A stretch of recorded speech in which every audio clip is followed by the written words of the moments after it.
kanti neLimpopo mjeje mide nokukhulelwa ihloko kabanye ababelethi ePolokwane njengoba nabantu ababo nanje abakafumani inkhala zokufunda. Babuthene esikolweni samabanga phasi Green Point esishigo solo kwangomvulo. Balinga ukutholela abantwana babo indawo zokufunda. Bangaphezulu kwekulungwana abantwana abasesemakhaya eLimpopo kanti ngomuso labo alikhanyi kuhle.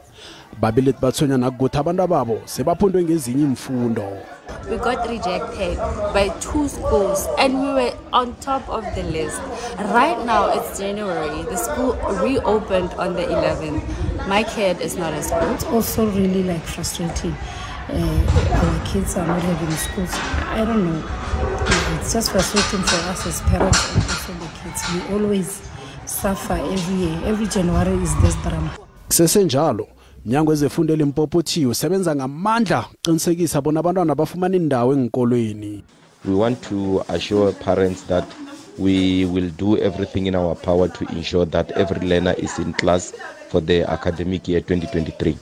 Ababelethi bathi umnyango wezefundo eLimpopo kufuze uze nendlela etsha yokufaka imbawo zokufunda njengokufaka isibawo ngeinternet uqinisekisa bona wonke umfundi ufumana indawo yokufunda kusesenesikhathi.